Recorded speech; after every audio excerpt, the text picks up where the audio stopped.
జీవీఎంసీలో ప్రవేశపెట్టిన బడ్జెట్ అంతా అంకెల గారడిగా ఉందని జనసేన కార్పొరేటర్ కందుల నాగరాజు ఆరోపించారు. బుధవారం జీవీఎంసీ జనసేన 4 లీడర్ కార్యాలయంలో కార్పొరేటర్లు వసంతలక్ష్మి సాధికులతో కలిసి ఏర్పాటు చేసిన మీడియా సమావేశంలో ఆయన మాట్లాడుతూ ప్రజా సమస్యలకు ప్రాధాన్యత లేకుండా ఈ బడ్జెట్ను రూపొందించారని, అదేవిధంగా బడ్జెట్ సమావేశం మధ్యలోనే కమిషనర్ బయటకు వెళ్లిపోవడం సరికాదని, తక్షణమే ఆయనపై కౌన్సిల్ పరంగా చర్యలు తీసుకోవాలన్నారు.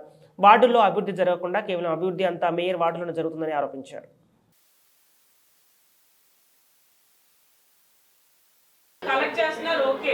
ఎక్కడ సర్వీస్ చేస్తున్నారు? అసలు ఇంటింటికి వెళ్తున్నారా? దోచుకుంటున్నారు. క్లాబ్ వెహికల్స్ మాకు సంబంధం లేదని జీవీఎంసీ ఏం చేస్తున్నారు? మీరే కర్రలు పట్టుకుని తొట్టడం, మీరే చెత్తలెత్తడం, అంటే వాళ్ళని మీరు దిగజార్చుకుని అందించమని మేము అందరం కూడా కోరడం జరిగింది. ఈ విషయంలో ఒకవేళ కానీ మేయర్ అసెంబ్లీకి 2 కోట్లు ఇస్తామని చెప్తున్నారు. అంటే మొదటి దానికే ఏది లేదు కానీ రెండో దానికి ఏదో చేస్తామని సాగుతులాగా. ముఖ్యంగా నిన్న జరిగిన సంఘటన మీరు అందరికీ తెలిసే ఉంటుంది.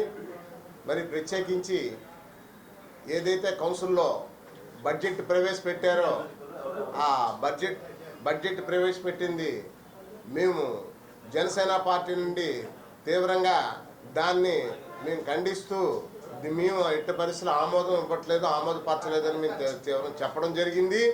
అలాగనే మరి మేయర్ గారు ఏకపక్ష నిర్ణయం తీసుకొని దాన్ని ఆమోదం పొందినట్టుగా ఆమె ప్రచారం చేసుకొని ఆమె పబ్లిసిటీ చేసుకుంటున్నారు. అయితే ఇవాళ ఈ మున్సిపల్ కార్పొరేషన్ జీవీఎంసీ ఏదైతే ఉందో అది పూర్తిగా ఒక షాడో మేయర్ చేతిలోకి వెళ్ళిపోయి పూర్తిగా అవినీతిలో కూరుకుపోయి ఇవాళ ఏంటంటే ఎక్కడైతే వాళ్ళకి డబ్బులు వస్తున్నాయి, ఎక్కడైతే వాళ్ళకి ఆదాయం బాగా ఉందో ఆ చోట్లే అభివృద్ధి చేస్తున్నారు తప్పితే అన్ని వాటిలో ఎక్కడ అభివృద్ధి చేయట్లేదు.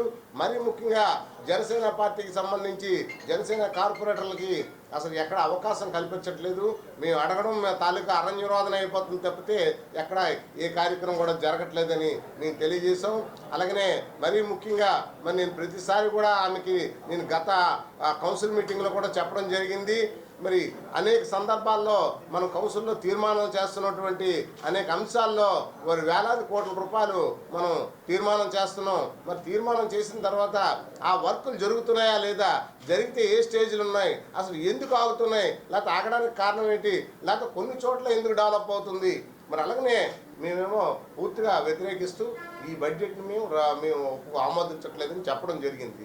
మరి ఇవన్నీ కూడా మరి కార్పొరేషన్లోని ఎంత అవినీతి జరుగుతుందంటే ఇవాళ ఏంటంటే ఒక షాడోని తయారైపోయి వేలాది కోట్ల రూపాయలు ఆస్తులు ఎలా సంపాదించారు.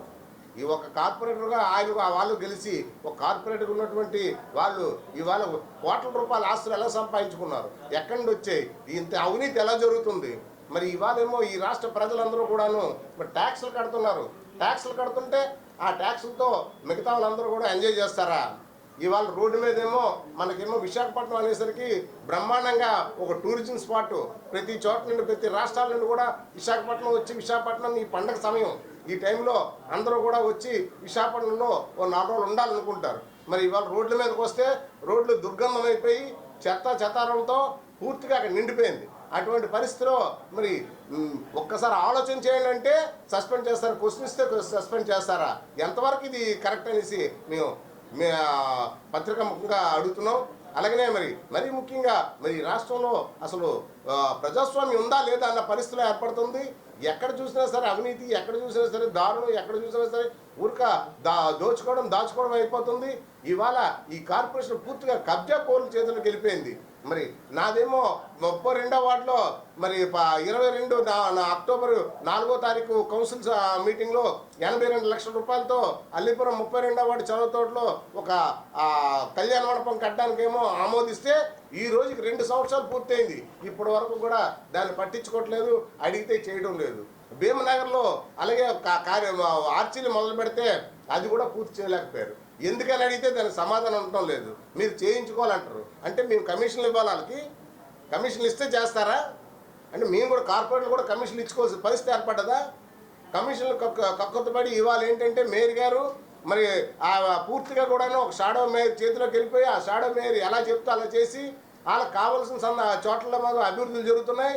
మరి ఆవిడ 11-12 వార్డులో 100 కోట్ల రూపాయలు అభివృద్ధి జరిగింది. ఎలా జరిగింది?